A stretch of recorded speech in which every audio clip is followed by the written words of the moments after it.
of emotions and introduce library collections and digital resources that you can use to teach, study, or research this exciting and rapidly expanding field of historical research. Um, Luckily, we're lucky to have with us today is Professor Claire Langhammer, is Director of the Institute of Historical Research. Claire is a social and cultural historian of modern Britain who specialises in the history of everyday life and the history of feeling.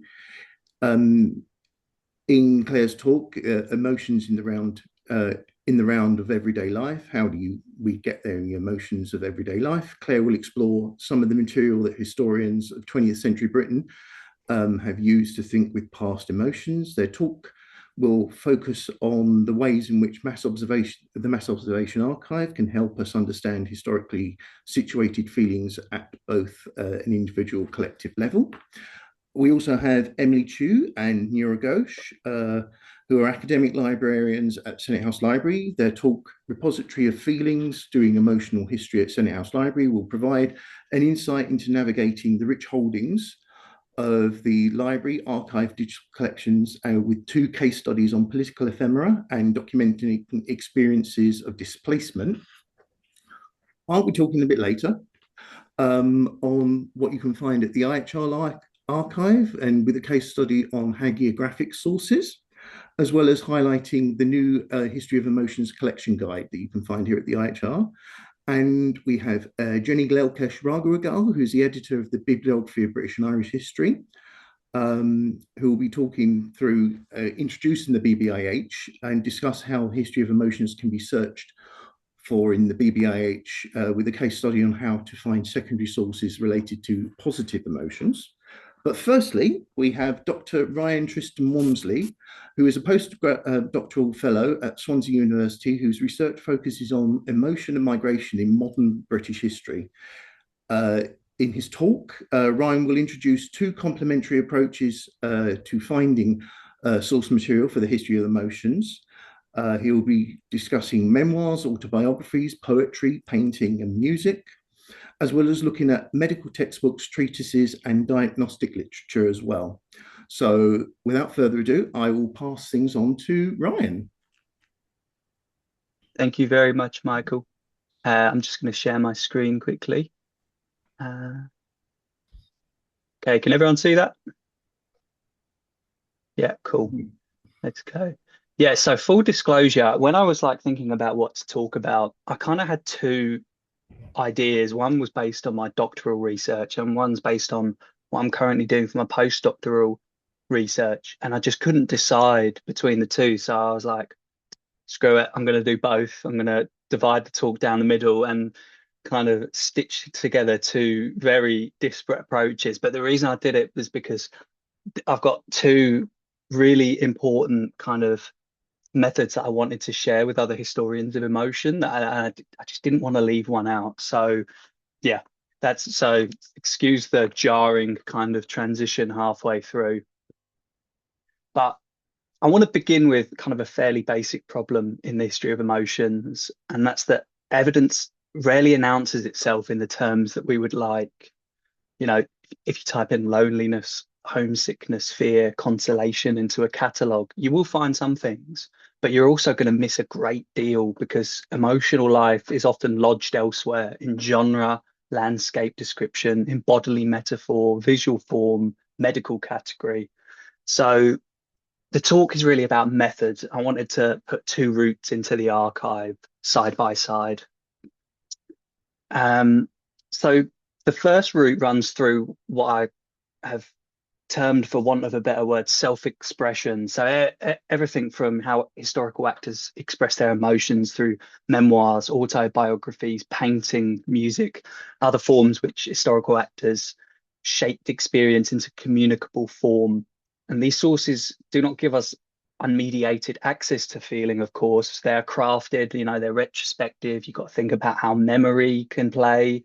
They can be defensive or selective, but they're still places where people worked out the meaning of emotional experiences in their own vocabularies and, in their own time period.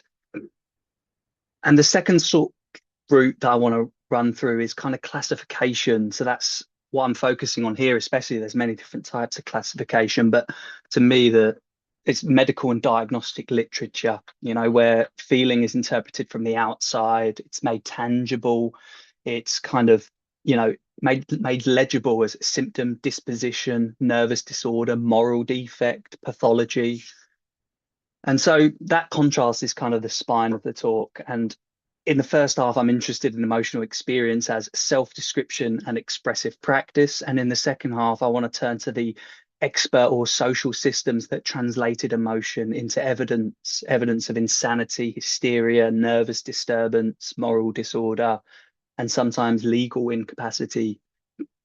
The practical claim is kind of simple enough. It's historians of emotions cannot search only for emotion words. We have to search through the forms and even the classificatory systems which emotional life was recorded in.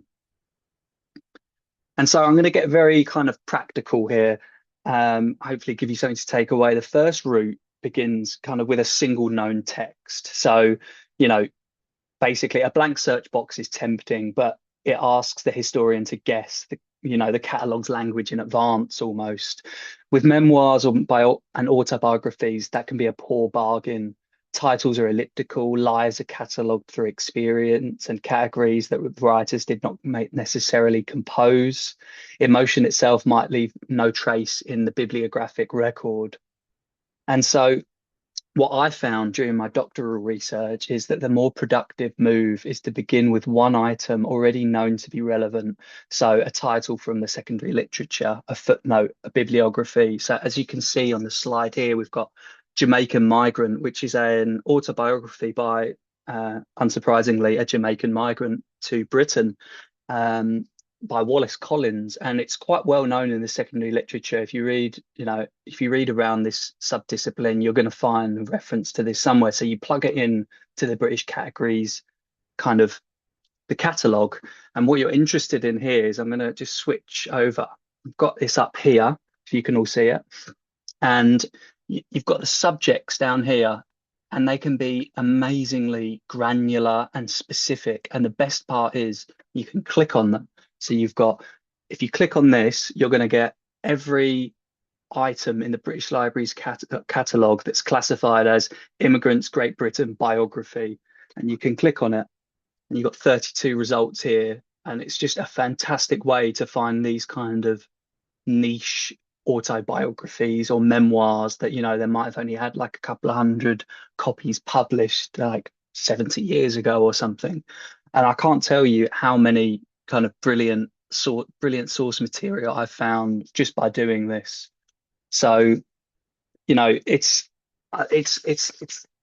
what we call the snowball method. It's more commonly named by social scientists, but I think historians use it a lot without kind of realizing they're doing it. You find one record and it leads to like a few more, and then it just kind of sprawls out. So it lies in the kind of like the indirection of it all. The subject heading isn't an emotional term, but it's a way of finding first person source material that can later be read for emotional histories. And to give you a concrete example of how I use this, we've got Paul Dash, who, I can show you why this is more than catalogue technique. So following subject headings of this kind brought me to Paul Dash's memoir, 4-Day Mourning. It's a memoir of him, a Barbadian-born artist who migrated to Britain as a child in 1957. And on one level, that's already good. It's a relatively less obvious first-person account of Caribbean migration and settlement in Britain. But Dash kind of alters the evidentiary problem, because the memoir is not the end of the trail. It sits beside his body of visual work. And the search moves from catalogue metadata to memoir, and then from memoir to painting. And this is where the case becomes especially useful for the historian of emotions. We can place written memory beside visual form. We can ask how feeling is distributed across prose and even colour composition, remembered landscape, and artistic practice. So, the painting on the left-hand side here is Caribbean Pastoral from 1962. And Dash is already in Britain when he paints it. And the image turns back towards a Caribbean landscape, dense green plant life, figures gathered along a path, a house, a strip of sea in the distance, and a visual atmosphere completely different from anything that Dash describes in his memoirs about England.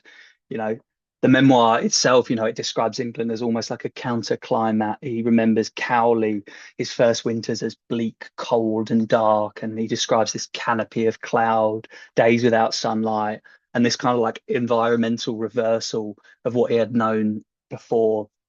So, London appears grey and murky. He's remembering migration through light and temperature and color and the feel of the built environment. And I just thought it was such a rich avenue to pursue. And it becomes very pointed, this picture, the Caribbean pastoral in this light. You can read it in a completely different light once you have the textual memoir to like read alongside and against it.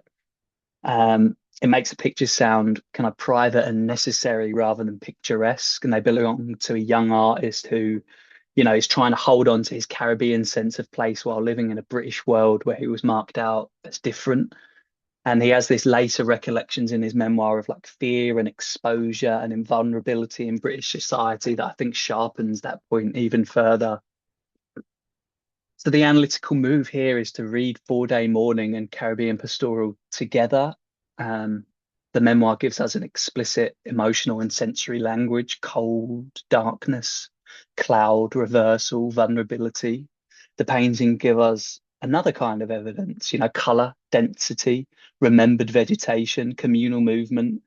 So, pairing gets us beyond a flat statement like, Dash miss Barbados or Dash paint Caribbean scenes. It lets us analyze migrant emotion as a practice of recollection and recomposition.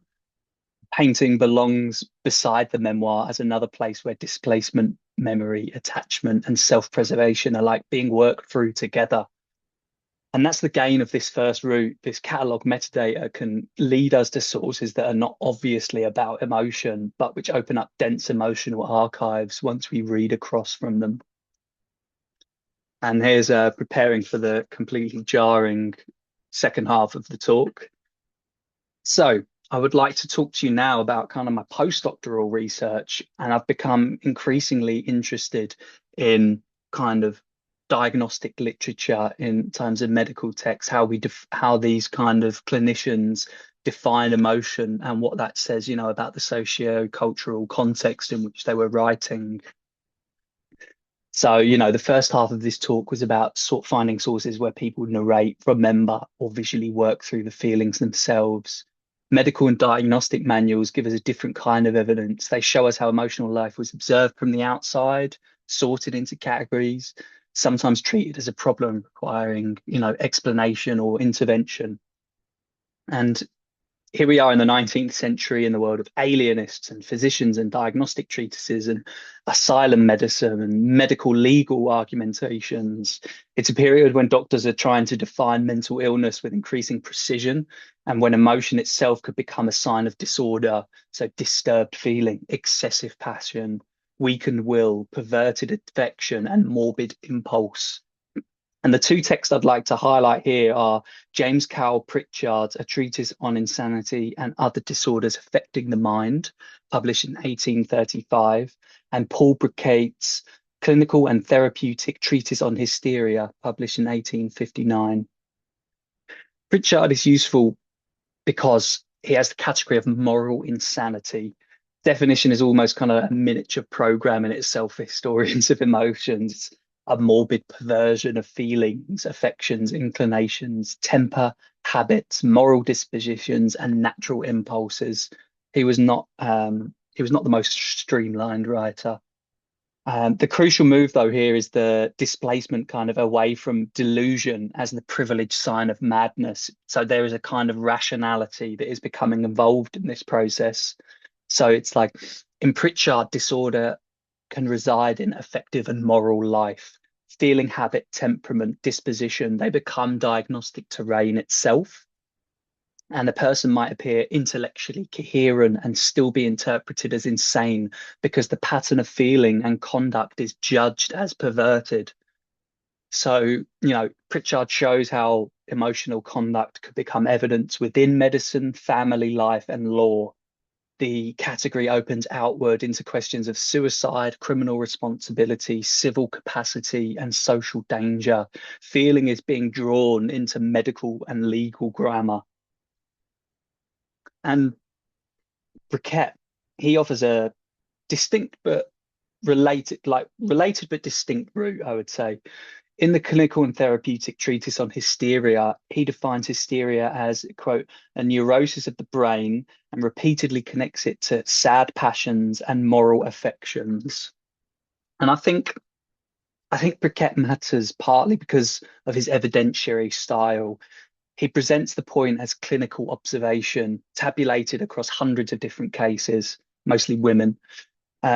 He grounds this argument in 430 patients, and this emotional suffering that he finds in them becomes countable, audible, and medically explanatory. And the shift from Pritchard to Briquet is useful because it moves the analysis from affective disorder to embodied symptom. With Pritchard, feelings and impulses become evidence of mental and moral derangement. With Briquet, painful emotion is routed through the brain and the body, especially in relation to the gendered diagnosis of hysteria. So the medical sources do something very different from Dash's memoir and painting. They show feeling being seized by expert description. Emotion is named, sorted, counted, embodied, and crucially pathologized. And for a history of emotions audience, that is the reason to use these treatises. They show us historical process by which emotional life was made legible from the outside within that historical context itself. I want to close just by returning to a practical claim. If we search only for explicit emotion words, we stick the archive before we have really entered it, not only because emotion, terminology for emotions, just constantly, it's built on shifting sands. It's changing all the time. Emotional evidence is often displaced as well into other forms of description. So in the first half of my talk, the useful route was kind of bibliographic. You start with one known item, open the full record, follow the subject metadata, let the catalogue's kind of controlled language and all this hard work that the librarians have done lead you towards first-person sources. Then read those sources for the emotional histories that the titles and the subject headings rarely will describe. Once a memoir has been found, the evidentiary field may widen again, from autobiography into painting, from prose into colour and landscape, from migrant narration into visual memory and self-fashioning. And in the medical half of this talk, the useful route was classificatory. Pritchard and Briquet do not give us emotional experience from within. They show us how 19th century medical writing made feeling into evidence of perverted disposition and disturbed impulse and sad passion. And these two routes, they produce different kinds of historical knowledge. Memoir and painting let us analyze feelings as lived, remembered, and formed. And medical treatises let us analyze the authority that classified feeling, judged it, and redescribed it as disorder. And that is the invitation I want to leave with. Search across genre, metadata, and diagnosis even, and then read between self-description and external classification. Thank you very much. How do I stop my screen? There it is. There you go. Brilliant, thank you. That was fascinating. Right, we're just going to move on now and move on to Professor Langhammer's presentation on mass observation. Okay. Is that showing? Yeah. Marvelous. Okay. So Ryan, that was just fabulous. I'd like to follow and learned a huge amount from it. So thank you very much. I want to start by saying that,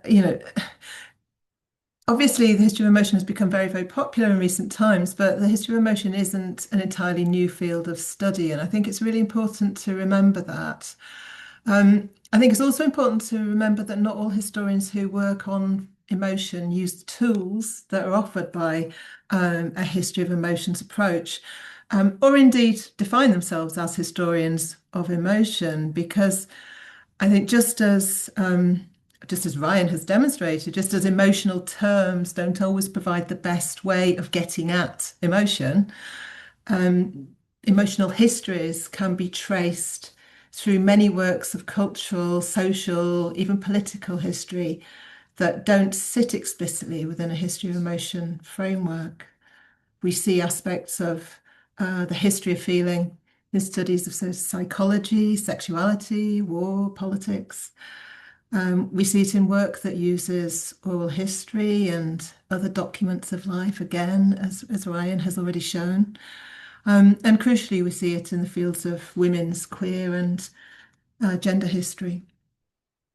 But it is fair to say that the study of emotion has expanded rapidly over the last 10 years, and that a whole range of new or developed history of emotion approaches have entered the mainstream of historical research across subfields and specialisms. So we increasingly see historians using, or have seen over the last 15, 20 years, historians using Barbara Rosenbein's concept of emotional communities, or deploying William Reddy's ideas about emotional regimes and emotives, or playing with Monique Shear's framing of emotional practice. We see historians thinking about distinct emotional styles and standards, emotional language and concepts, emotional formations and frontiers. We see historians working with the thinking of cultural theorists such as Sara Ahmed, or social psychologists such as Margaret Weatherall. And I think it's important to register that the study of emotion is one of the many places within history where useful cross-disciplinary conversations are taking place. And that has implications for where we look for our material, of course. Which shelf or which virtual shelf on the library are we actually casting our eyes over? But here I really want to talk about the sources, or some sources, for studying emotion, or actually I prefer to use the term feeling, but we might get onto terminology later on, in the round of everyday life.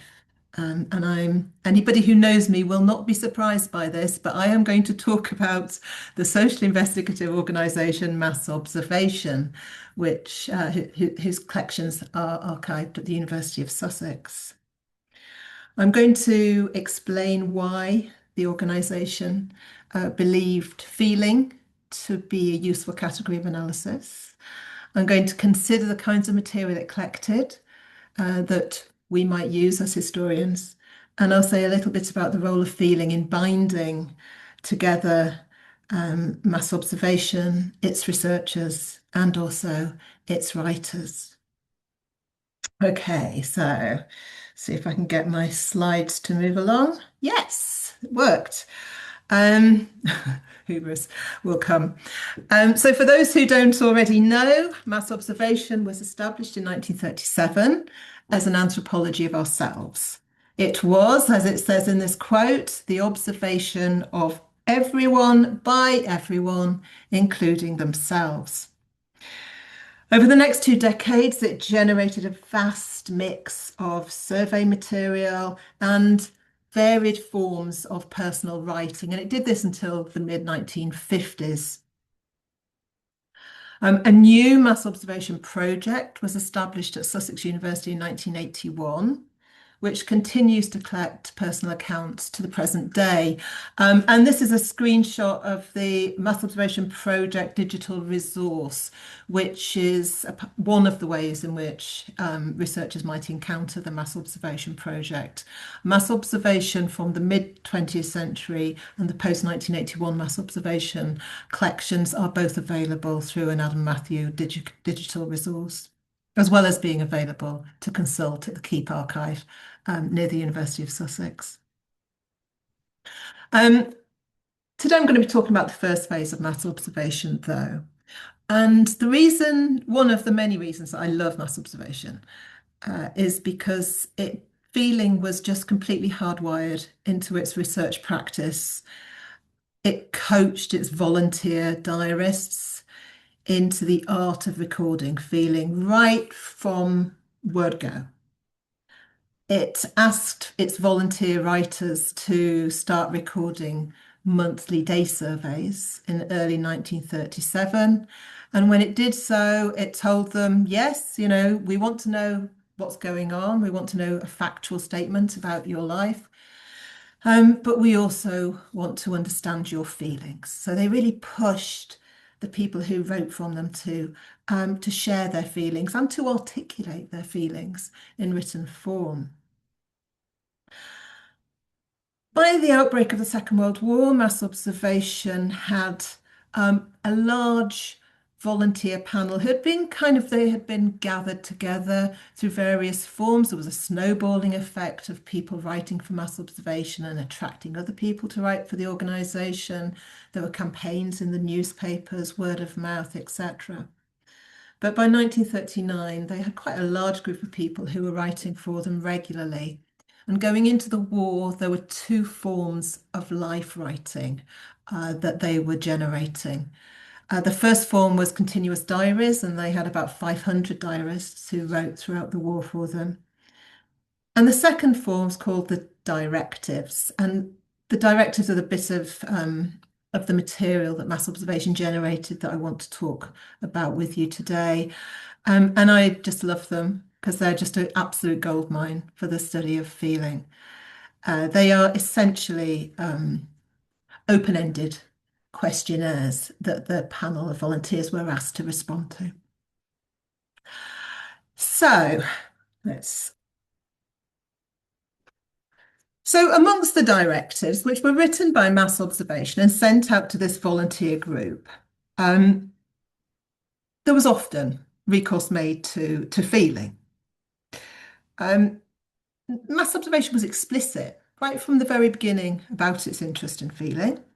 As it says on this slide, it was explicit in wanting to address people's behaviour, but their subjective feelings, their worries, frustrations, hopes, desires, expectations, and fears. They wanted, as they later articulated it, to get in this beautiful phrase, to get at the live dynamic whole of feeling and behaviour. And I really like the way that mass observation kind of plays with different ways of knowing, and that feeling is one of the ways of knowing the world that it's interested in.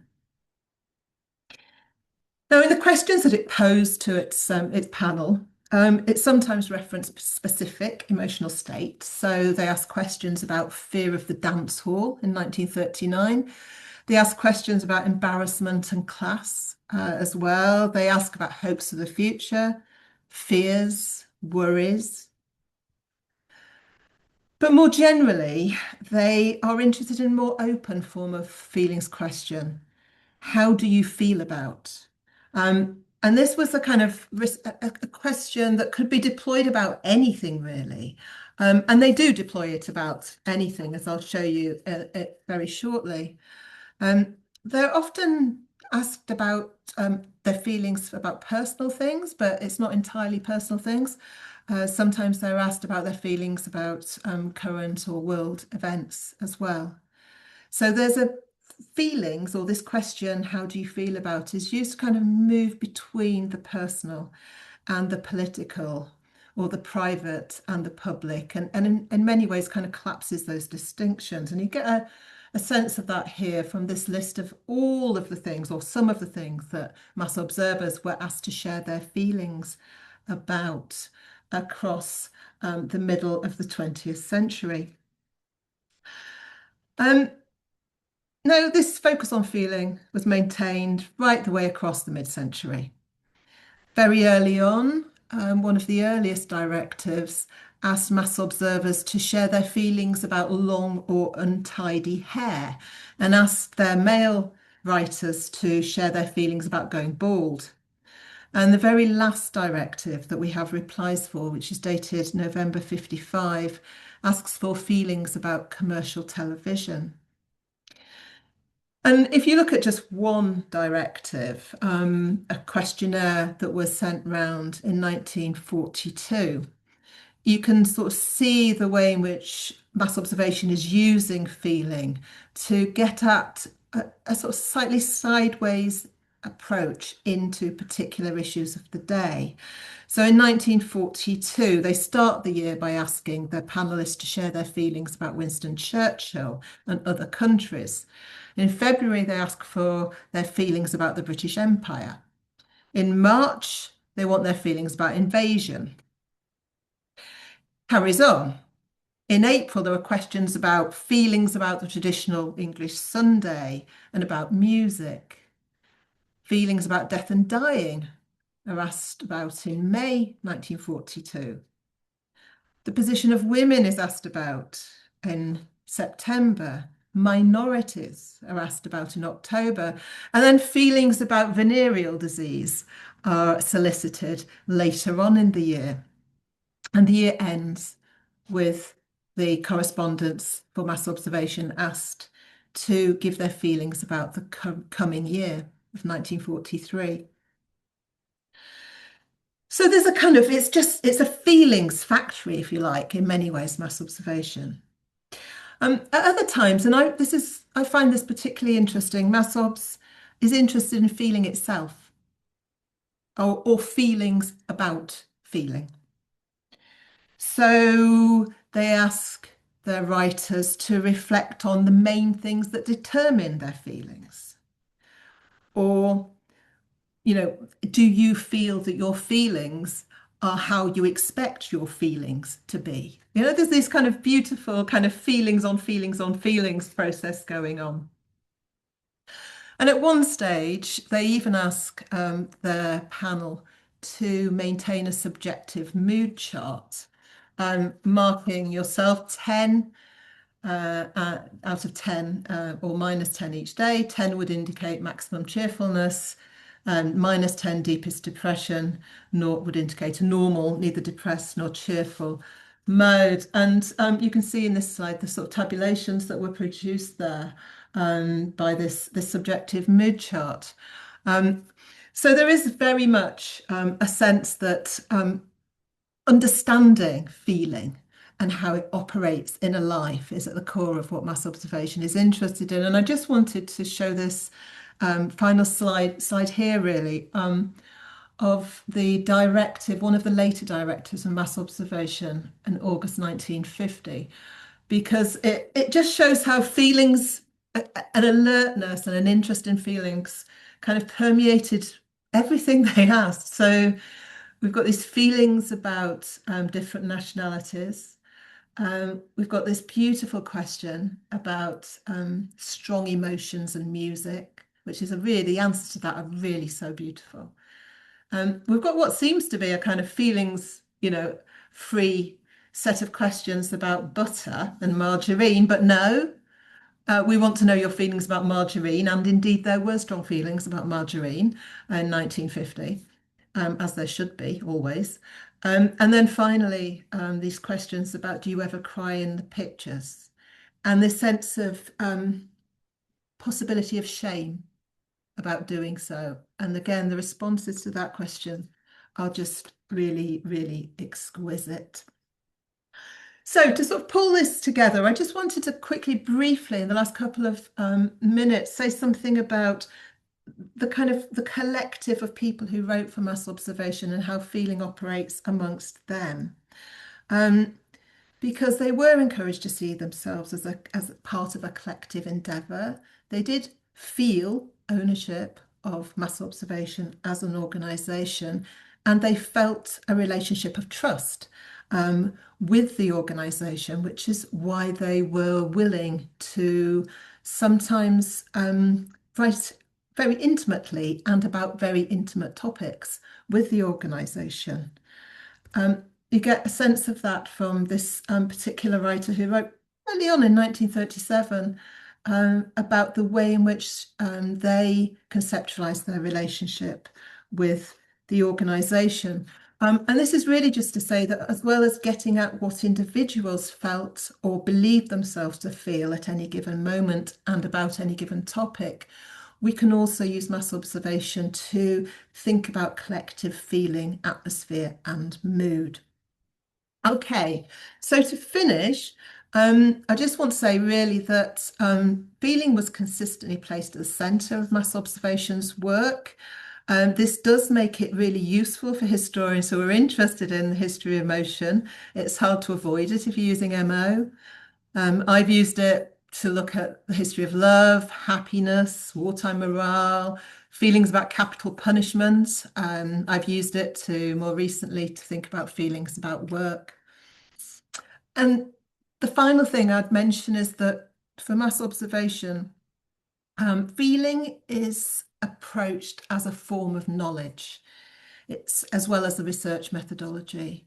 It's as far as MO is concerned, feeling is one of the ways in which the people that they have writing for them encounter the world, and in that way, it's seen as a useful category of analysis. And I will stop there.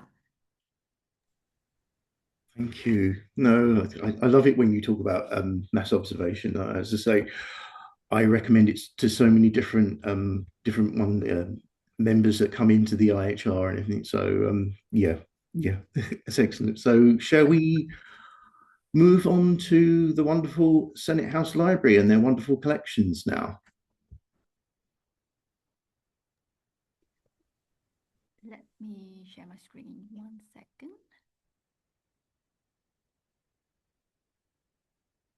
Can everyone see it okay? We're having a little bit of problem hearing you, Emily. Can everyone see me okay? Yeah. Okay. Good. Hello, everyone. My name is Emily Chu. My colleague Mura and I are academic librarians for a range of subjects within Senate House Library.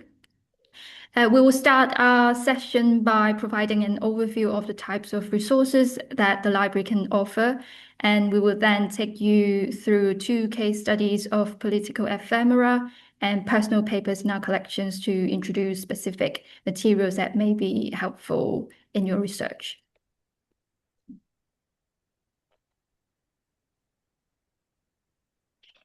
Thanks, Emily.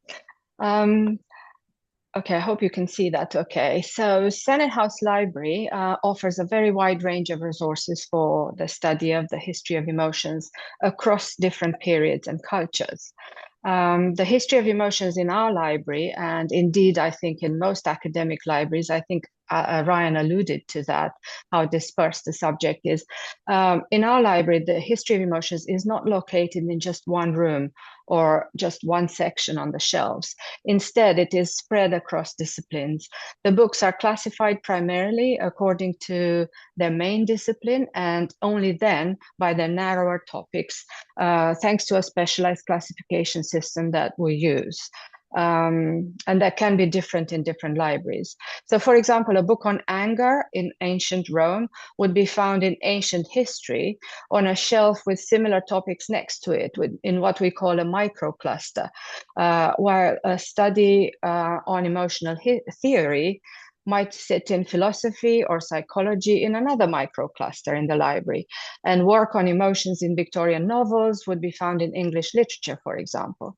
So the images on the slide here are showing titles that you will find shelved in locations as varied as history, psychology, philosophy, Latin American studies, English literature, politics, women's studies, art, and so on.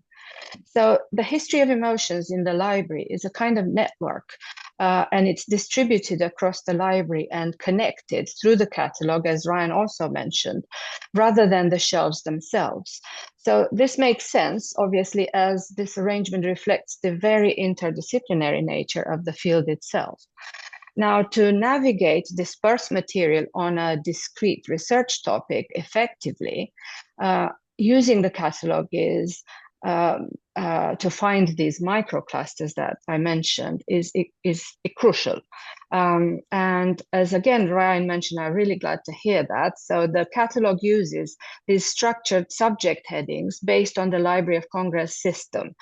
So on this slide, you have only a very small selection of possible research pathways into a multitude of topics in the history of emotions. So these headings act as a controlled vocabulary that helps us, the librarians, to catalog, and you, the researchers, to find related materials on a specific topic. So to construct the most relevant search for your topic, for your research, requires translating it into this system. So a very useful approach usually is to create a sort of research matrix that we are trying to show here, using 4 parts. It's quite simplistic, but it does help, you know, especially when you start out your research. So start with an emotion or a concept, then add a subject subdivision, then a place and a time period. And then you can mix and match these to expand or refine your results. So also very important in doing library research into this subject is also to think very flexibly about language. So trying older concepts like passions or alternative terms like sentiment or affect, and then broadening the scope when needed, for example, to emotional life or manners and customs, can often yield unexpected results. And obviously then clicking on the hot links and following the subject to discover materials, as again, Ryan showed really beautifully.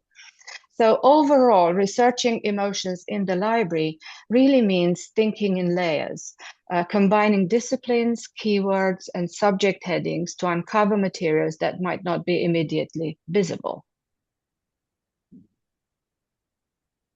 Thank you, Mura.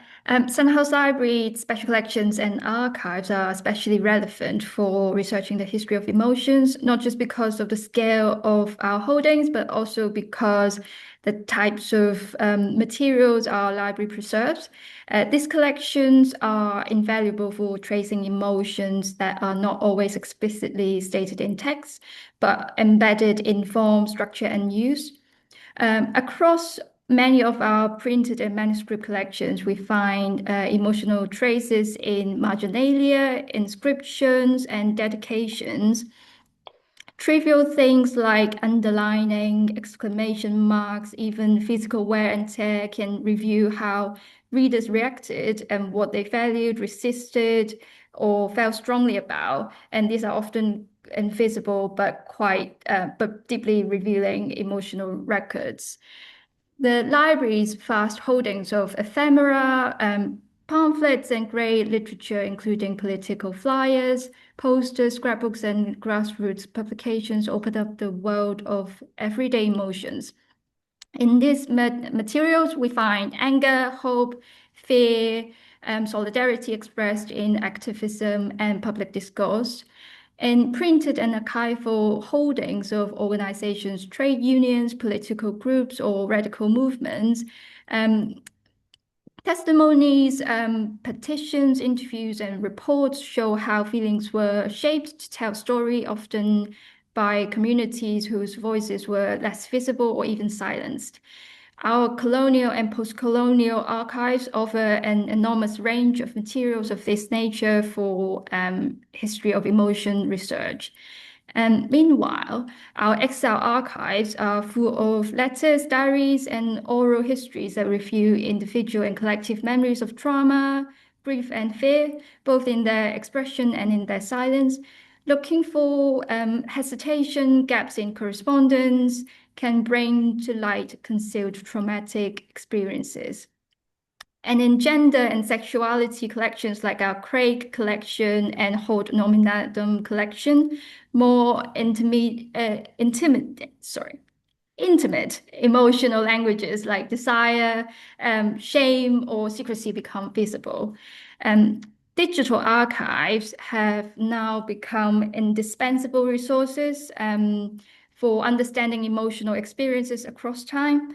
Our library subscribes to a large range of electronic resources, many offering advanced technology that would help you uncover emotional patterns across large collections of text and media.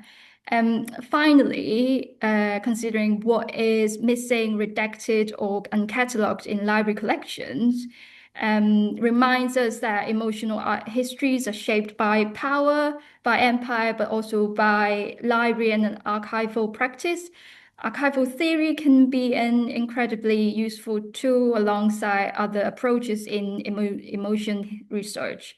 And on this slide are some titles that you may find useful as theoretical companions for your projects. So to conclude, in printed manuscripts and archival collections, including those in digital form, emotions are not just written, they are embedded in formats and they are waiting to be read differently.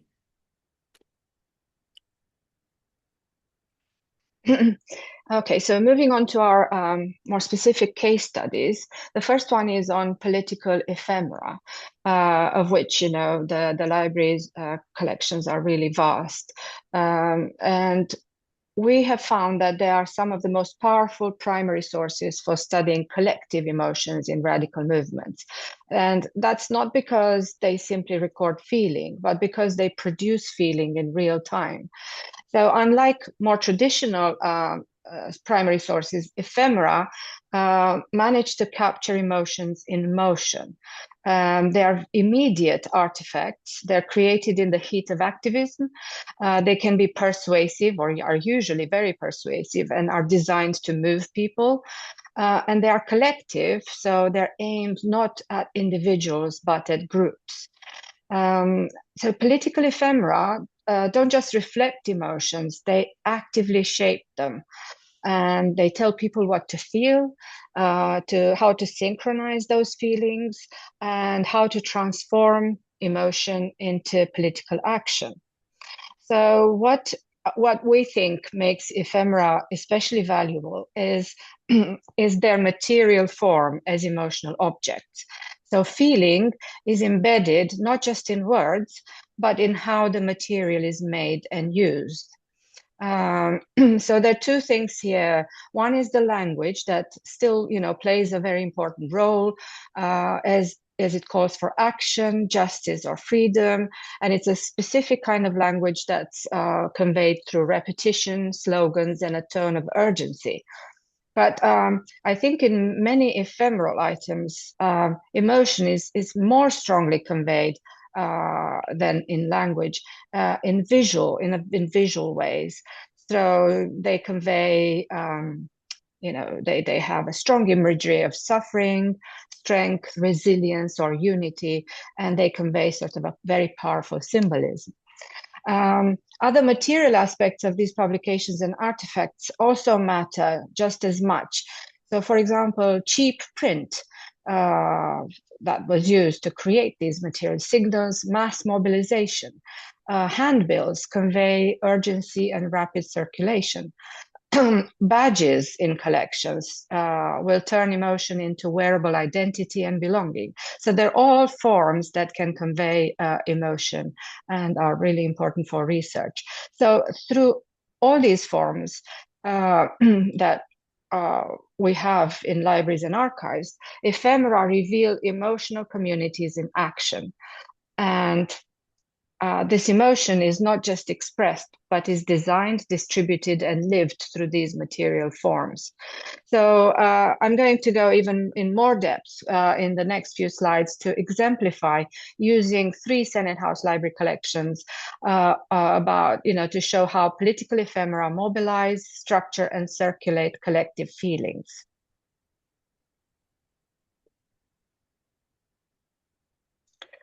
So the first one is Latin American political posters and pamphlets that you can find in our Latin American collections and archives.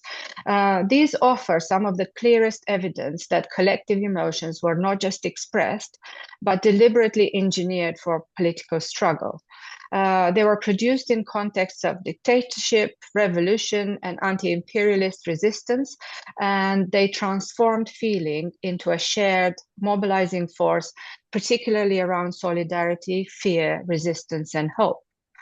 The poster in the middle here is a Cuban anti-imperialist poster of Nixon published in 1969. It was a mass-produced screen print created for continental solidarity campaigns. So you can see here, it is a striking example of how emotion is intensified through visual shock. Nixon's face in vivid blue is filled with images of dead Vietnamese bodies, deliberately collapsing the distance between the viewer and violence. So it becomes quite immediate and powerful. High contrast colors here, simplified forms, and bold composition act as a kind of emotional technology, making suffering immediately legible across borders and literacy level, which is what the intention was. So the message is clear. This distant war is your emotional responsibility. So solidarity becomes something felt, not just understood. Now, the poster on the left is a Chilean caricature poster produced for a student anti-imperialist gathering in 1973. I think it was a conference.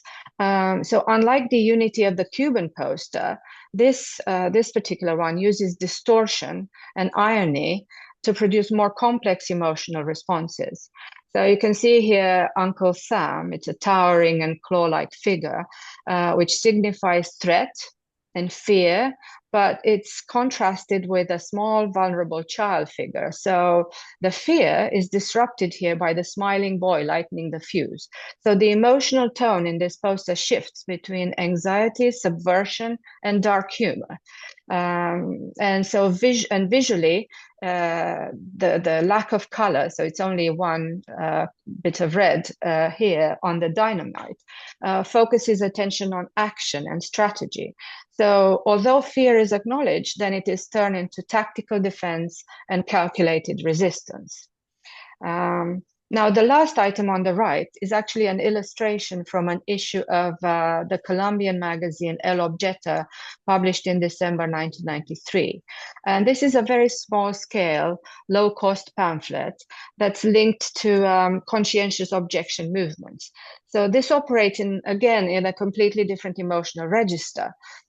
Instead of anger or urgency, this produces calm and ethical reflection. And the image of a rifle and helmet, which is overgrown with leaves, green leaves at that, symbolizes the desire to move beyond violence. And there's an almost zine-like aesthetic, which creates intimacy rather than spectacle like the other items here. So emotion here is quieter. There's moral conviction, vulnerability, hope. And again, the technology, which is cheap print and hand-to-hand distribution, supports small, reflective, emotional communities rather than mass mobilization, as the other items are showing. So across these three materials, we can see how collective emotion is shaped, not just by words, but by visual design, symbolism, and material form.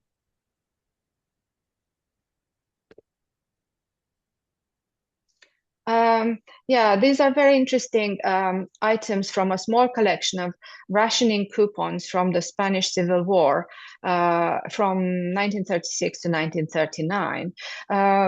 You can find these quite, they're not that rare, but because they were everyday paper documents essential for survival during this period of hunger, poverty, and state control.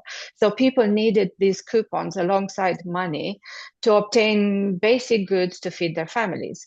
So each sheet, I don't think you can see this, but each sheet is carefully, on the right-hand side, the coupons themselves are perforated. So they're designed to be torn apart coupon by coupon in daily interactions. And each sheet is carefully structured. It has a suggestive printed or sometimes hand-colored imagery on one side. And on the other, these are the practical details of the food items, values, issuing towns, and dates. So materially, these are very modest, very fragile objects. The paper is cheap, the design can be quite repetitive, and they were handled very frequently. But it's precisely this material form that carries these objects' emotional weight. So we can think of the act of tearing a coupon, handing it over, and watching it disappear, and how this embeds emotion into routine. So these are not just administrative tools, they are lived experiences of scarcity, and for some people, even starvation. So they were issued by both Republican and nationalist authorities. They also functioned as subtle state propaganda. They signal state control and the promise of welfare provision, as well as constant reminders of restriction, surveillance, and dependence. So as you can see, emotion is not expressed directly in these objects, but it is deeply embedded in their use and design. And the limited quantities of food printed on each coupon evoke anxiety. The basic nature of the items listed, which is usually bread, oil, sugar, things like that, reflects the narrowing of everyday life to no more than survival. And the physical wear, the handling, even the absence, once a coupon is used, all point to urgency and loss. So it's very likely that these coupons themselves carried feelings of desperation, uncertainty, and quiet endurance, and represent the emotional strain of daily life under crisis. So paper is a record of those of all those feelings. Yeah, so my last example here comes from our Ron Heisler collection of left-wing and radical movements. These particular pamphlets, and we have more similar items to these, were created by the Women Against Pit Closures during the 1984-85 miners' strike. And they are a powerful record and a rare window into emotions and voices that are usually or were usually hidden at the time. So the official records, government records from that period, tell us about economics, politics, and outcomes. These pamphlets tell us what it felt to live through these times by the people who are least consulted and most affected, the women themselves, the wives. So these pamphlets are full of poems, songs, interviews, and meetings where women wrote about a constant war of nerves, and they were reflecting their daily anxiety of not knowing if their families would survive financially or emotionally. The poetry, you can see an example here of a poem, the poetry reveals the quietest struggles like hunger, shame, and uncertainty. But it also, I think, shows something else, how those feelings were reshaped collectively by these women. Shame turned into collective injustice. Anger became justified outrage. And these women's emotions then became a tool for collective political action. So the women's songs, for example, they were often sung together at rallies, and they could be even more revealing and powerful as they transformed private grief into shared resistance. And singing became more than an expression of collective survival, but they actually turned isolation into solidarity and emotion into collective action. So these pamphlets really capture that shift from silence to speech. And I'm going to pass on to Emily to talk to you about other primary sources in the library. Okay, so in the rest of the session, I will highlight materials from the Germanic Archives, which is a group of collections deposited by individuals and organizations since the Institute of Germanic Study was founded in 1950. They include both institutional records and historians' papers on the development of German studies in the UK, as well as personal papers of German-speaking emigrants, mainly from Germany and Austria, who arrived in the 1930s and 40s.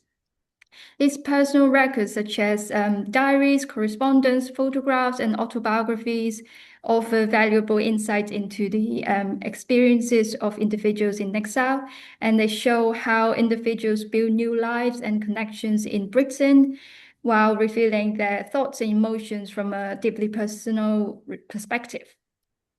By examining these documents, we gain an understanding of how individuals understood and communicated their feelings in connections with their sense of self and the wider world. Additionally, these records allow us to explore the profound impact of migration and separation on identity, relationships, and agency. So the first item is a diary from the Margrethe Berger Hammerschlag papers, written in German between January and May 1938.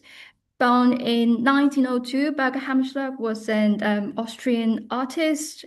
In 1922, she married the architect Josef Berger. Together, they lived and worked in Vienna until 1934, and before moving to Palestine and then to London in 1936. 2 years after they settled in London, Berger Hammerschlag gave birth to their son, Florian, and began charting his early development in a diary. An early entry reveals her struggle with losing autonomy during her pregnancy, which she links to a diminished sense of self-worth, rooted in the pressure to appear strong and to meet others' expectations of her. Her diary shows her experiences coping with emotional strains brought by motherhood, and it provides a window into how she navigated the identity shift, as illustrated by the quote on the screen. In addition to her joyful commentary on her son's growth and other personal moments, she comments on the onslaughts and the spread of racism and fascism at the time. This helps contextualize her anxiety, frustrations, and concern for the future, while also highlighting her resilience in the times of political upheaval. Hostilities towards refugees increased following the outbreak of war. From mid-1940, the British government began mass internment of immigrants from Germany, Austria, and Italy, who they labeled as enemy aliens. Josef Berger was sent to the Morak camp on the Isle of Man in July 1940. Between July and December that year, while they separated, he and Berger Hammerschlag exchanged numerous letters, which are now part of the collection. These letters provide insights into their daily lives. So from inside the camp, Josef Berger describes how he and other internees adapt and form their own community. His letters capture a growing frustration, constant uncertainty, and an anti-British sentiment in the camp. Berger Hammerschlag's letters, by contrast, focus on life in London during the Blitz and a later evacuation to Oxford. And her writing reveals a restless mind, her frustration at the injustice of internment and the stress from managing all these challenges. In the letters, she frequently includes updates on her son, Florian, and allowing his father to remain connected. So, for instance, the letter on the left describes Florian attending kindergarten for the first time. And these letters offer a personal perspective on parenting and family life during wartime. The language used in these letters is intimate, which with constant expressions of love, such as "Dearest, I embrace you," and this would be reciprocated with something along the lines of "I am longing to have you in my arms," showing how words were used to perform physical acts during separation. However, you may notice the open by censor tape on Josef Berger's letter, which served as a reminder that their correspondence was subject to surveillance and far from private. So overall, the letters play an important role in bridging the distance between the couple and then transforming the exchange of letters into a collaborative effort to stay connected and stable in their relationships. And 2 documents produced by the Morak camp community are now held in the Arnold Henrietta Gerschli papers, which is part of the Germanic archives. The first issue of Morak Times, published on the 12th of August 1940, is on the left-hand side of your screen. And the program for a political cabaret performance dated to the 4th of August same year is on the right. Together, they offer insight into life in the camp. Arnold Gerschli was a Jewish refugee from Germany who fled to the UK with his wife in 1939. And in 1940, in late mid-1940, he was forcibly interned at Morag. The Morag Times is a 16-page newspaper featuring stories, poetry, and political cartoons written by the internees. It was intended to give voice to those in the camp so that they can reclaim a sense of agency. So many articles offer satirical commentary on camp life. For example, Harry C. Stern contributed a humorous love letter dedicated to the chief censor. It alludes to the strict rules that only allowed internees to send 2 letters per week, each limited to 24 lines. So many internees came from an artistic background and organized musical and theater performances alongside their daily routines. Josef Berger, for example, recorded a musical performance of Mozart and Beethoven. On the right-hand side of the screen is the program for the 3rd cabaret production, which included a satirical sketch written by Jora Soiver, a young cabaret writer who died in Birkenwald in 1939. It was first performed in 1937 in Vienna and later in London by the Austrian Exile Theatre Group, the Tandl, in 1940. For an audience familiar with the play, which criticized the repressive nature of authoritarianism, the performance would have been a profoundly moving experience for both the actors and the crowd. So, in conclusion, studying the emotions expressed in these archival sources helps us understand how individuals made sense of life-changing events. So by tracing how people articulated fear, love, frustration, or resilience, we gained an insight into how they navigated shifts in identity, relationships, and agency during moments of upheaval. And I'd like to take this opportunity to thank my colleague Claire George for suggesting some of the sources from the Germanic archives for this session and helping with the transcription and translation. Okay, so Yeah, and just to say, Go ahead. Sorry, just to say thank you for listening, and yes, hope you will come to Sennett House Library and you'll start exploring some of these wonderful resources that we've tried to share with you today. Excellent, thank you. Now we're going to move on to a roundtable section of today's session. So obviously everyone's unshared their screen. So I don't know, Jenny, if you want to just start this off. Yeah, I just wanted to say as well, if any of our audience members have any questions, we do plan to have a Q&A towards the end. So do put any questions that you do have in the chat, and we'll go through those in the Q&A portion of today's session. So the first question that we kind of had was around types of sources. So for the panel members, are there any particular types of sources, either in your collections or which you have used yourselves, that have been surprisingly useful for researching the history of emotions?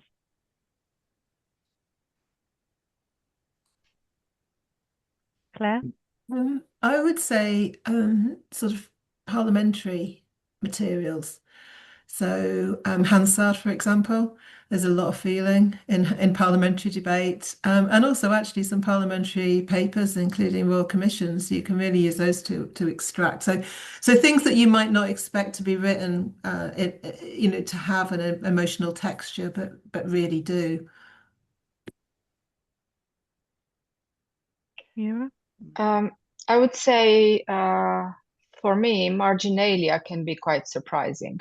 Especially we have 3 libraries, 3 collections where the women were principal collectors, and they read their books, their libraries, quite intensely, and they made a lot of notes. So if you're interested in women's history, women's emotions, those can be gleaned really surprisingly from how they read these books and what they wrote on the margins.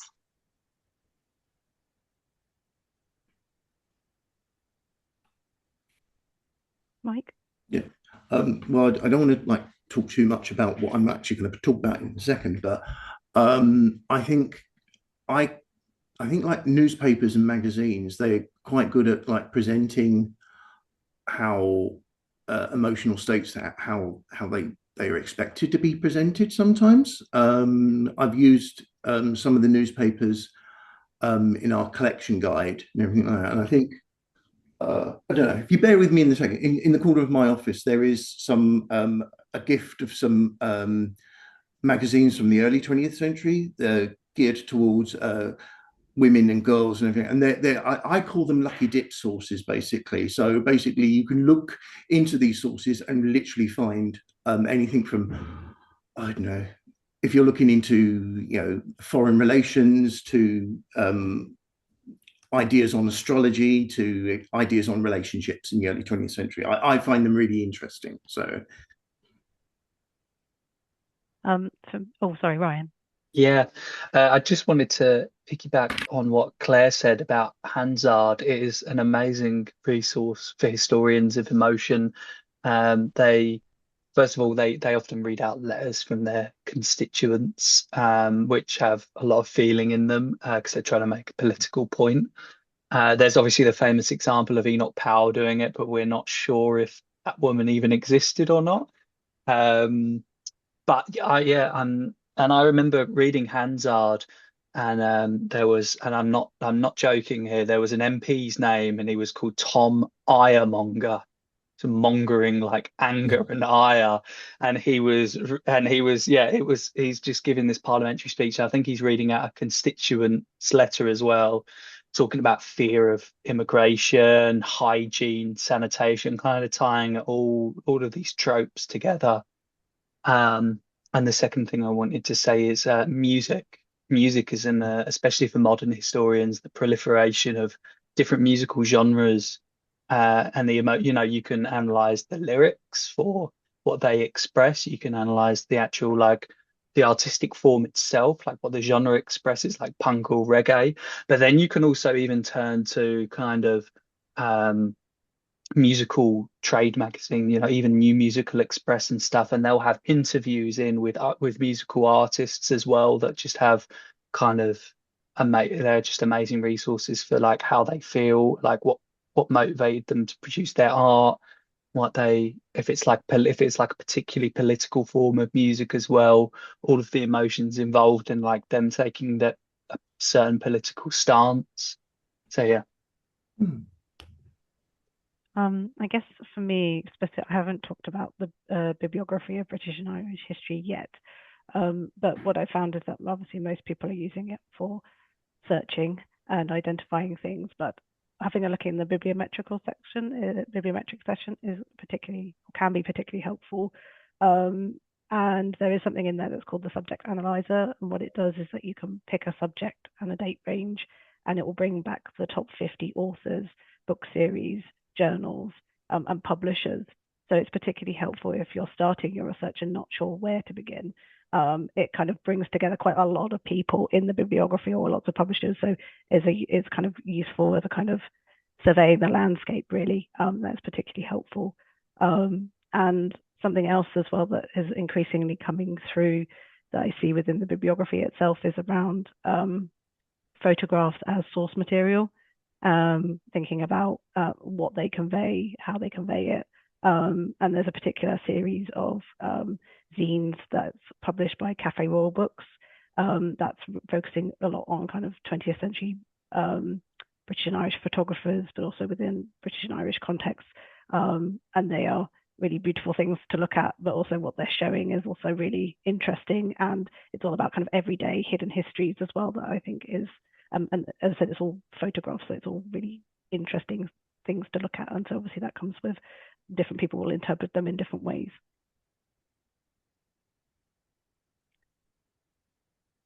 So our second question that we have for the panel is that librarians are always keen to be aware of new trends in historical research. What are some of the emerging areas of research and study within the history of emotion? So this might be more geared towards Claire and Ryan. Can I go first? You can speak exclusively because you're going to have far better knowledge of it than me. Oh, no, that's not true. But I mean, I think two things. Well, I don't know whether emerging actually, but just sort of really interesting. I think the first thing is the emotions in a kind of global context, and and problematizing models that are quite sort of actually very Europe or North America based models of emotion. I think there's some really interesting work being done there. I mean, there's some brilliant work being done on emotions within an India context. I think I saw Dia Gupta on the chat. On Dia's book on the emotional history of India in the Second World War. I would give a massive shout out to that one. And then the other thing that I'd probably highlight is work on what's called unfeeling. And I think Zine Yao's book, Disaffected, which thinks with kind of the absence of feeling. Not necessarily silences, but just that absence, and also the power of a refusal to feel. I think, maybe within a contemporary context, the power of refusing to feel in a society that is very feelings focused is fascinating to think about. So those are two things that I wanted to highlight.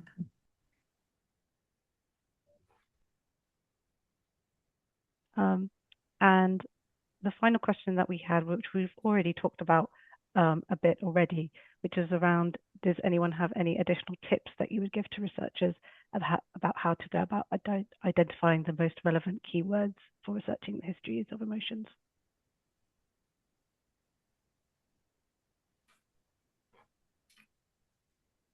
Ryan? Yeah, I would just say that it's so problematic. It even more so maybe than other subdisciplines. It's, nailing down your keyword is so difficult and so important because it will shape everything you do. You shouldn't assume that historical actors had the same kind of emotional vocabulary that we do. And there's been plenty written on this in the history of emotions because it's such an important subject, especially by Barbara Rosenwein. But yeah, I would say that the thing that I do the most in terms of practical tip is just a snowball method. So find one source, it's mentioned in secondary literature, it's mentioned in bibliography, consult the actual source, pass the emotional language that they're using within it, and then you can start building up kind of historically sensitive or historically situated vocabulary or lexicon of the period that you're studying, rather than just trying to plug in kind of modern emotional concepts. The one I always like to think about the most in terms of how things change is that word wanderlust, which is this kind of modern 21st century incarnation of this desire or hunger to travel, which it would have been present in other historical periods, but they didn't call it wanderlust. So trying to track this feeling or this related feeling through the different words that have been applied to it. And one thing I think Thomas Dixon, who's really sensitive to words in language, does is he uses the Oxford Dictionary, the dictionary, the most comprehensive kind of historical guide to the English language, and he uses it to kind of trace terms, like a little thread pulling it through.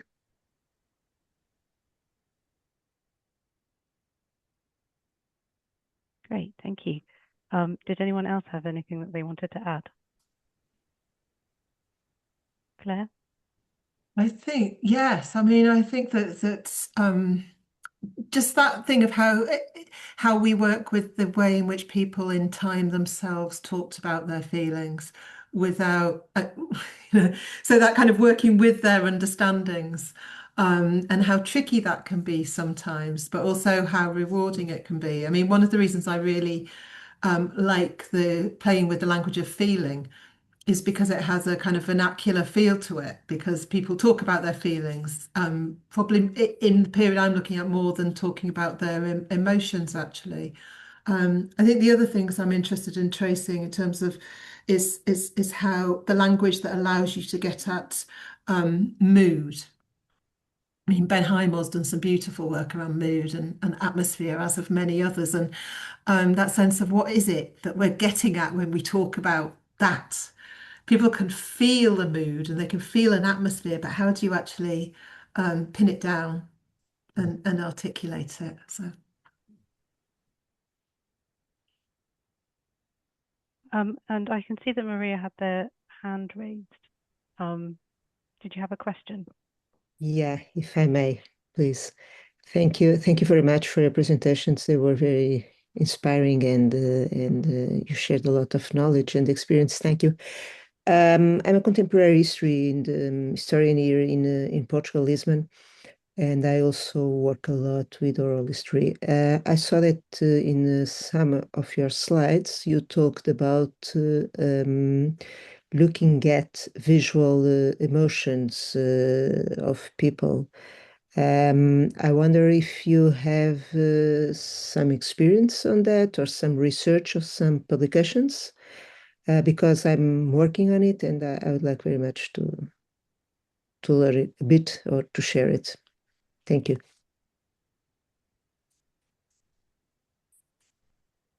Yeah, to be honest, nothing in terms of like, a journal article that deals with this subject exclusively.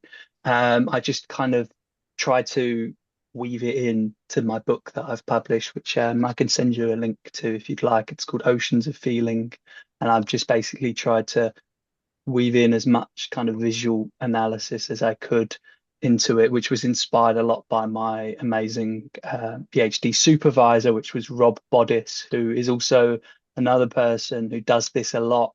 He publishes 15 books a year, and they're all brilliant. But a technique that he does in a lot of his books is he begins a chapter with a visual artifact of some sort, like a painting or a pamphlet, and he'll kind of use that to walk the reader through the main themes of the chapter that he's talking about. So yeah. Thank you. So what we're going to do now is take a short break, about 5-minute break. And then what we'll then do is we'll hear from the remaining speakers. So we'll hear from Mike and myself, and then we'll have then a Q&A at the end. So if everyone could come back for 3:30, and then we'll continue from there.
Right, okay.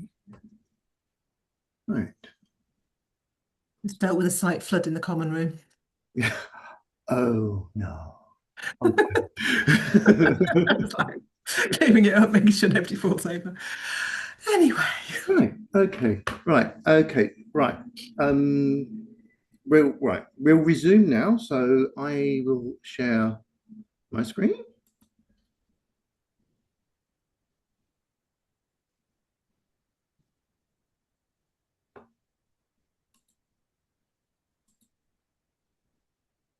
I hope everyone can see that. Right, brilliant. Okay, so good afternoon. I'm Mike Townsend, one of the collection librarians here at the Institute of Historical Research. And during this presentation, I'll give a brief overview of the types of works you can find in our collections, mentioning some of the ways and insights works by and about saints, which can be found in our library, can be used and have been used by researchers in the history of emotions as well. Lastly, I'll be letting you know about our new collection guide in the history of emotions and how you can also help us by giving us suggestions to add to it. And for anyone curious about any of the links or resources I'll be discussing, don't worry about hastily jotting them down. We'll send all attendees a document including links to the resources mentioned in today's talk. Right. Come on.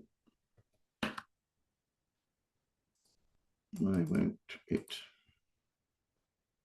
There we go. Right. For anyone unfamiliar with the Institute's library, our main focus has been to collect published editions of primary sources. So anyone browsing our shelves or catalogue will soon see the library has extensive collections of published letters, diaries, government records, published oral history interviews, etc. We also collect works about primary sources, whether they are, say, a guide to using a particular type of record, a bibliography, or archive guide. And we also collect quite broadly in historiography, but I'll talk a little bit about that in a minute. And just to let you know, we don't collect too many secondary monographs, but you may find some that have either been donated as a gift or which include extensive source appendices at the back. And as shown here, our chronological scope is broadly from the early medieval to the present day. However, some sources discussed today will go a little bit further back into late antiquity as well. Geographically, we concentrate mainly on Western Europe, North and South America, and world history over the last 500 years, encompassing the period of European colonialism. And within the library, readers can also access a growing range of electronic resources, although at present we're unable to provide remote access, unfortunately. Obviously, if this changes, we'll let our readers know, our readers and our potential readers know. We won't delay about that. We would love that. So, as mentioned, one of the exceptions where we do collect secondary monographs is in the area of historiography. However, historiography encompasses a very broad range of subjects for us in the IHR. You'll find both general how-to methodology guides, as well as those on specific areas of historical research, as displayed here about the history of emotions. We also collect extensively on memory, nostalgia, public history and heritage, as well as how historical subjects are expressed through a variety of mediums, as wide-ranging as film and television. I think there's a book downstairs in our new books on how Downton Abbey kind of like feeds into nostalgia. Art, music, computer games, and increasingly even dance now as well. So I'm not dancing today. So given this brief overview of what you can find in the IHR library, you can imagine many sources might be of potential use to your research. An area we also collect extensively in is autobiography and memoirs. Understandably, this is a genre where individuals reveal a version of themselves they may wish to commit to print. The degree to which an individual is being honest is only one aspect to consider. We have many, many modern autobiographies of politicians for you to judge that. Others include the language in which an individual portrays their emotional topography, Shown here, for example, is Margaret Cavendish's autobiography she appended to the life that she wrote of her husband, William Cavendish. Her bashfulness and ambition are running themes she mentions throughout her life, as was her melancholy or melancholia, although she defines it more as a desire for solitude rather than a preponderance to sorrow. Although other works may not lend themselves so readily to as autobiography, the variety of material researchers in the history of the emotions can consult means very little is off the table, so to speak. I remember when starting to prepare for this session before Christmas, I, as a novice, was reading What is the History of Emotions by Barbara Rosenwein and Riccardo Cristiani, which includes as a study an analysis of the Declaration of Independence, placing it in the emotional language of the Enlightenment. Since many sources about or by Christian saints are biographical in nature themselves also, it's not too surprising that they can and have been used to either reconstruct an individual's character or outline or analyze an idealized exemplar of saintly virtue. As the historiography around saints expanded, psychological studies of individual saints soon appeared, like the study published in 1931 of St. Elizabeth of Hungary by the German historian Elisabeth Busse-Wilson. As one expects, the range of sources used is wide, but central were the vitae written about St. Elizabeth, such as those by Dietrich of Apolda and Caesarius of Heisterbach, and which provide many of the psychological insights Busse-Wilson presented in her text.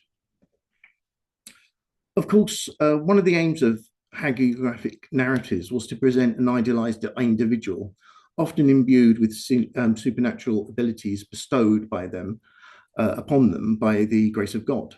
This is expressed in numerous ways, such as miracles and also accounts of saints' martyrdom. One example here being the account of St. Lawrence found in Jacobus de Voragine's Golden Legend. This extreme apatheia or holy indifference to physical harm presents a typical example of what could be construed as a type of Christian stoicism, and is a running feature in many saints' narratives in the medieval period and beyond. Related to this trope, although purposefully lacking supernatural elements, such as miracles, is St. Francis of Assisi's idea of perfect joy, which is alluded to in some of early Franciscan writings and lives of St. Francis, but which is fully espoused in the 14th century collection of stories about St. Francis entitled The Fioretti, or Little Flowers. Essentially, perfect joy is the ability to patiently endure rejection, mistreatment, and suffering with love and humility, and is a state of peace entirely rooted in the trust of God. Another trope present in some texts is the move by an individual from the secular, often worldly disposition to a saintly, even ascetic one.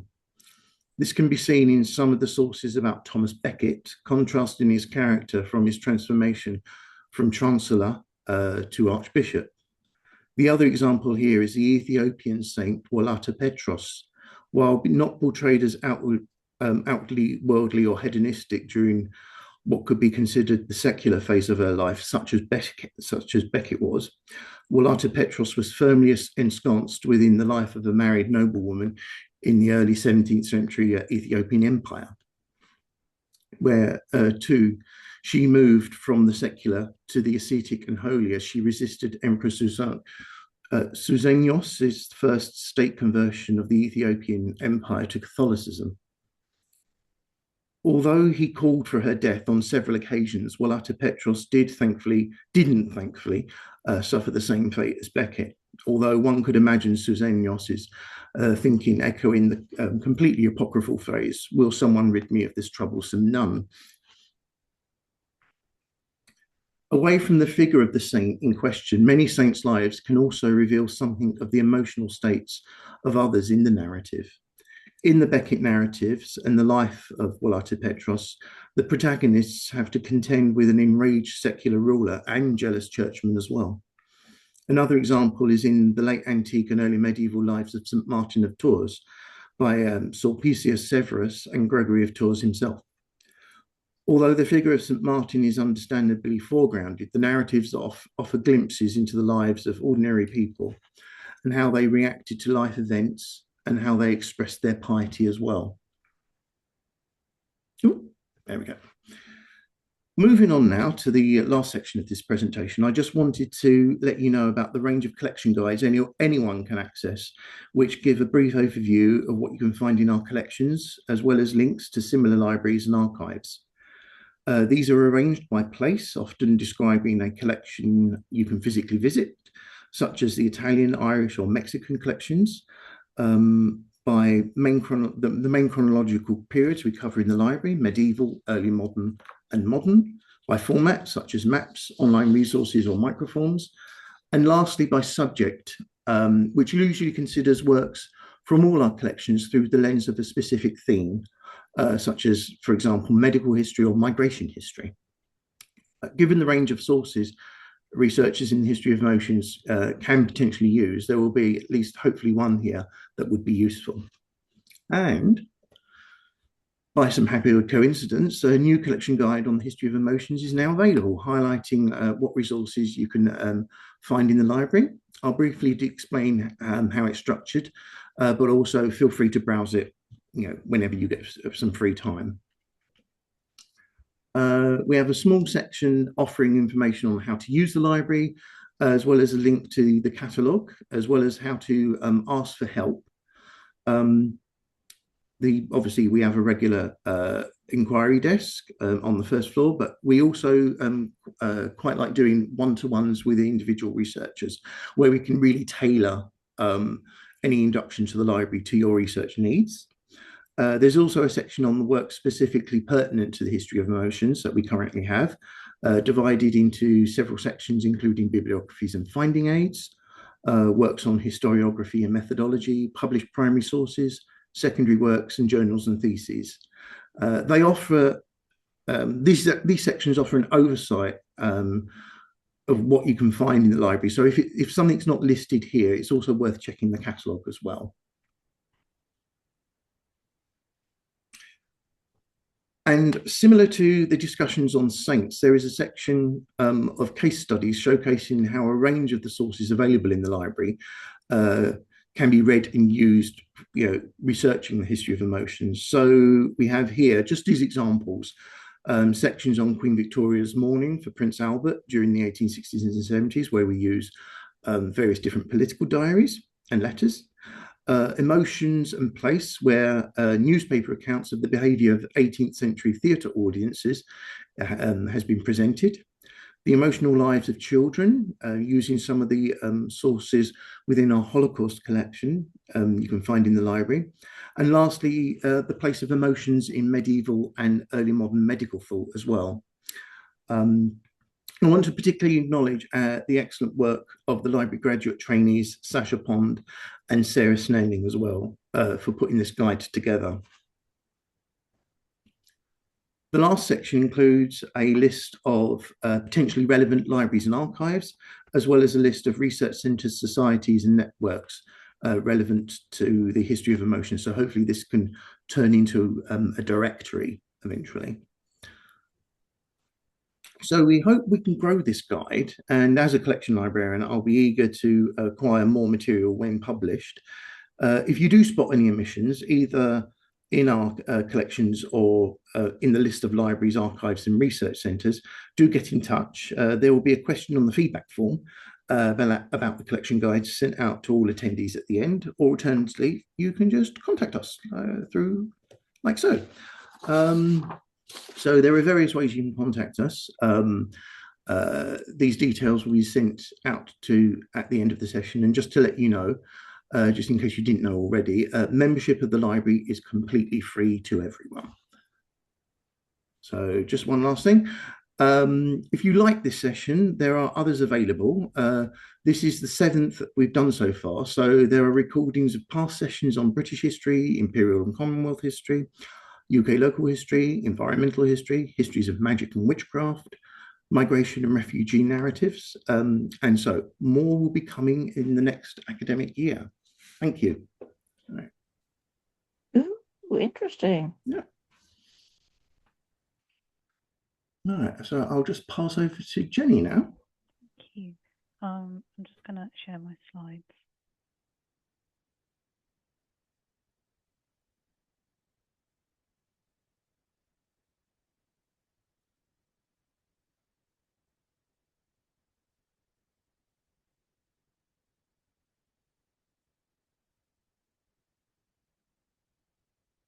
Can everyone see the presentation? Okay. Great. My name is Jenny Lelkester-Rugal, and I'm the editor for the Bibliography of British and Irish History. And today I'm going to talk about how you can use the bibliography to research the history of emotions. Just to say that I'm going to be referring to the Bibliography of British and Irish History as BBIH throughout, because it is quite a long title. But specifically, what I'm going to be talking about is kind of giving a very quick overview, an introduction to what BBIH is, how you can search BBIH for the history of emotions, including some information about how you can go about identifying positive emotions. Then I'm going to talk about how you can understand a BBIH record, how you can go about reading materials you found in BBIH, and introducing the history of emotions tutorial video and online reading list.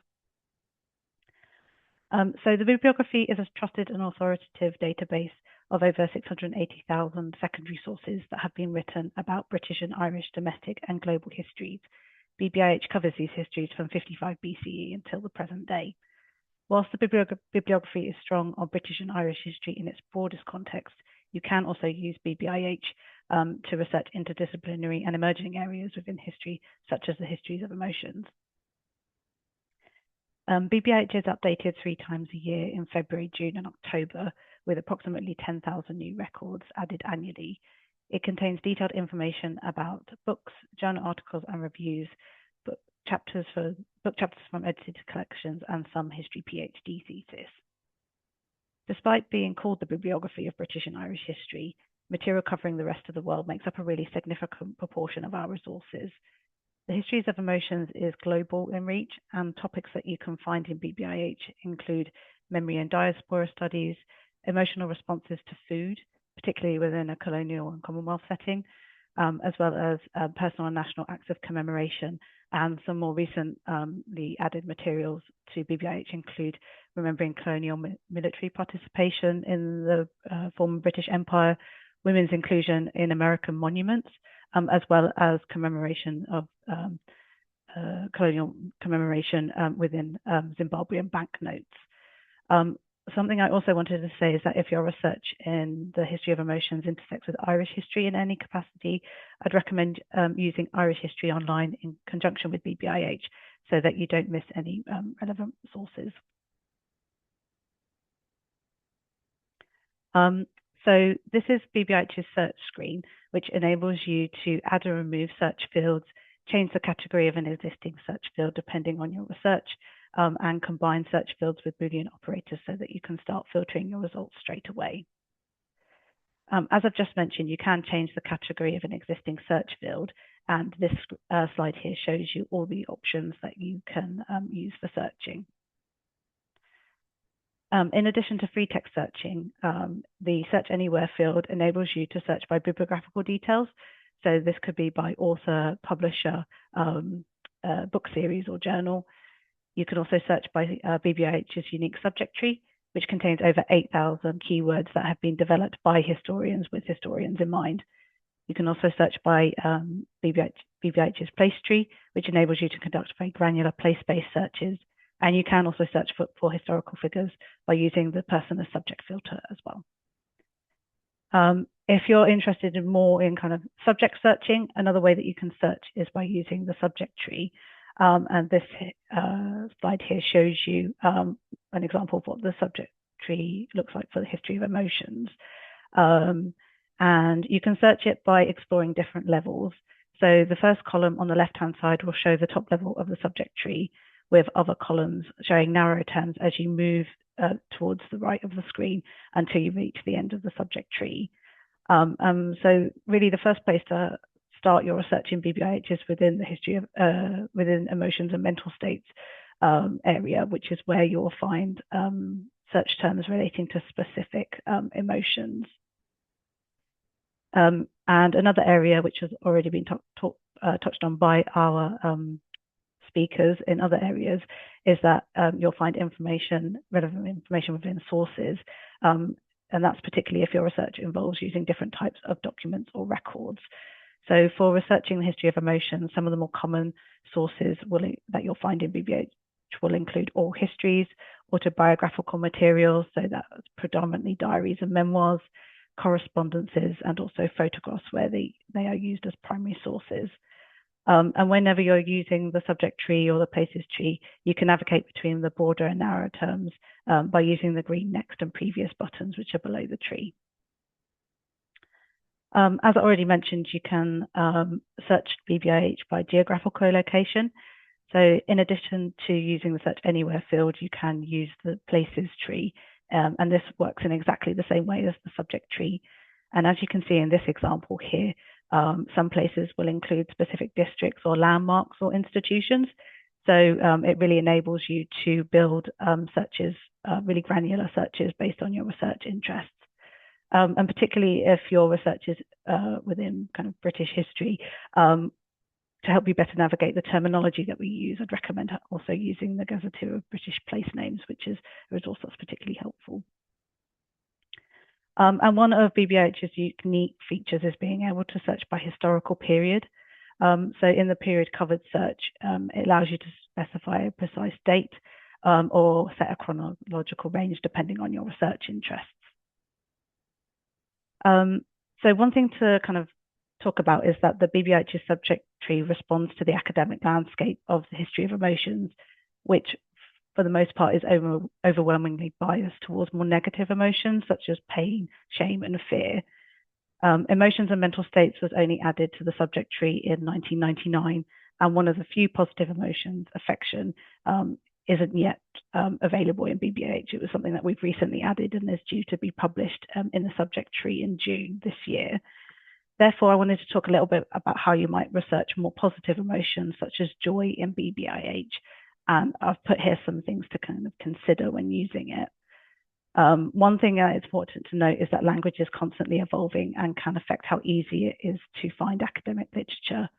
So for example, some terms may be in unexpected areas of BBIH's subject tree because they have changed meaning over time or have multiple meanings to different groups of people and in different geographical locations.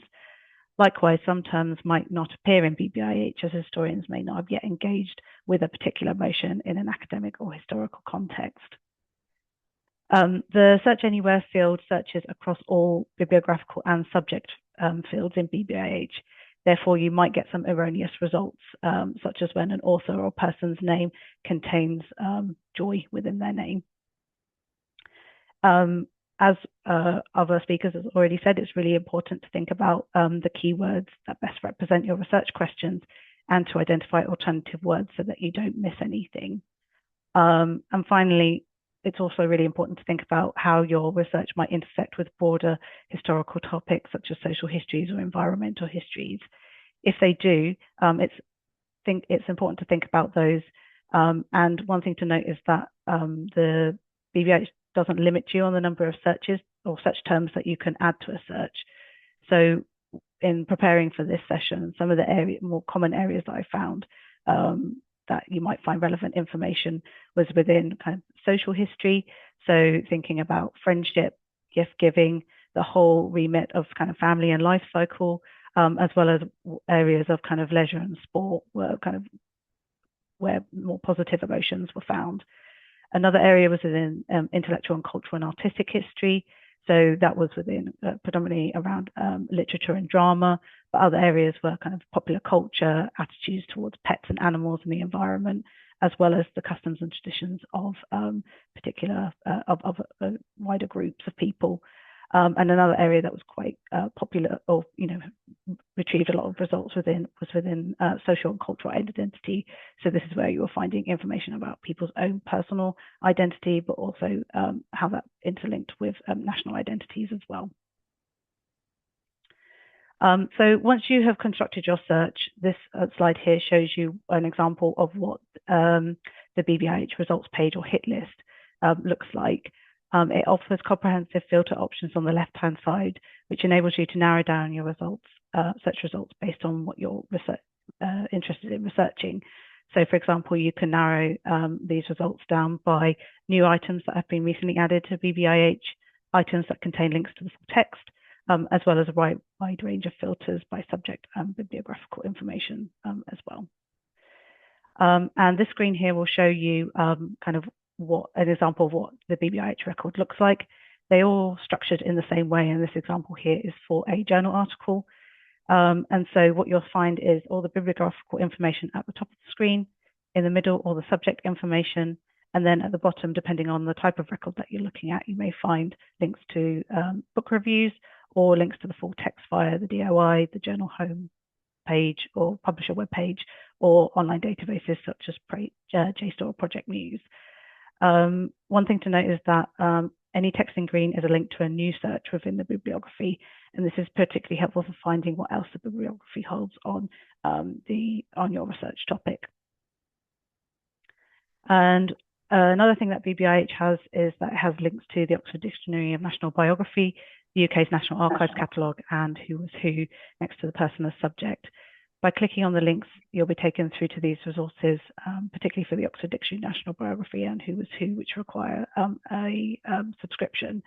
And I'm kind of highlighting them here because it's often worth exploring these links, as they can help you learn more about an individual and their emotional lives, as well as to identify primary sources that you can consult. So far I've talked about how you can search BBIH. Now I'm going to talk a little bit how you can go about finding and reading the materials you found, because as a bibliography, we just list information about a resource, and it's obviously really important that you can go about finding and reading them. And to do that, there are several options that you can click on at the top of each BBIH record. So to find resources at your own university, make sure that you're logged into BBIH via your own university library.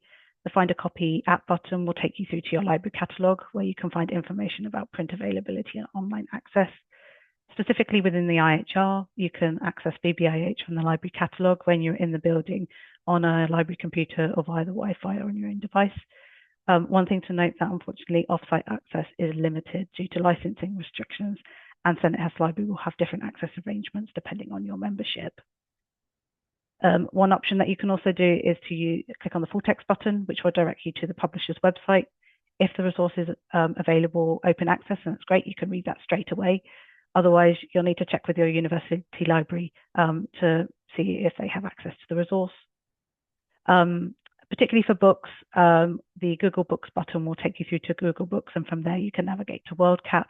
This is particularly helpful for finding items that you found in BBIH if they're held in a public library in the UK, if you or your research is based outside of the UK, or if you want to request an item through Document Supply or Interlibrary Loan. And finally, the Library Discover button will take you through to Disc Library Hub Discover, which lists the collections of over 200 academic, national and specialist libraries in the UK. Is another really helpful resource for finding materials. So this talk has been really a whistle-stop tour through searching BBIH. And for more information about how to use BBIH, I'd highly recommend watching our online tutorial videos, which can be found on the IHR's website. Not only are there introductory videos generally about how to kind of search BBIH, but there is also a specific video on how you can use BBIH to research the history of emotions. And we also do have an online reading list that focuses particularly on the theme of today's session. It's freely available reading list and contains 521 references that are of recently published materials. And finally, I just wanted to say that BBIH is a subscription database. So if you are an independent researcher or your university doesn't have a subscription to BBIH, or you can't come to the IHR or Senate House Library, you can get an annual individual subscription for £35 per calendar year as a friend of the IHR. Individual subscriptions are also available at a substantially reduced rate for members and fellows of other organisations that I mentioned on the slide here. And if you have any questions about that, just to kind of get in contact with myself and the bibliography team. And here are some useful links for finding out more about the wider work of the bibliography, which again will be they will be shared after today's session. So yeah, thank you very much for listening. I've just stopped sharing the screen. So what we can now move on to, if we have some time, is to go on to a very quick audience Q&A session. So the first question that I had seen in the chat was around how does the panel view the emotional perspective of the historian assessing sources? Is this to be explored explicitly itself? And that question was Kaveri. Claire? Yeah, I think some people already, some lovely work on this already, from people really thinking about what it is to be a historian, a thinking, feeling historian, encountering other people's emotions in the archive, and thinking very carefully and very self-critically about both the challenges of that and how sometimes our own feelings can get in the way, but also the resource of our feeling as a resource, as an analytical resource in some ways, and how we deal with the past. But I'm sure others will have thoughts on this as well. I think we've got quite a growing section on oral history, and I think there's been a few publications recently on the potential emotional toll it can take on the interviewer and the interviewee. So I want to consciously acquire those sources. But yeah, it's going to be interesting to see that theme broadening out into in publications of wider historiography as well. And I will be very much getting those. So.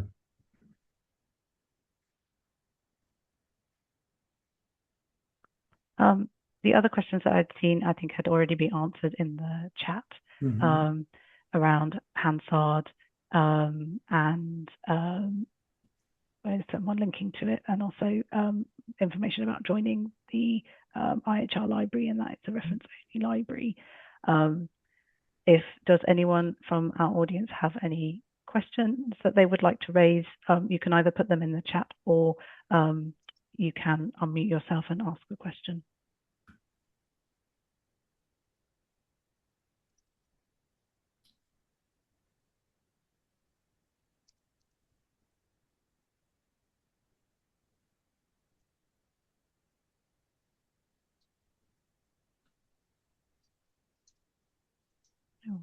Okay. No, I know that we are have run over slightly for today, so thank you to everyone who has been able to stay after just after 4 p.m. Yeah, thank you very much for attending.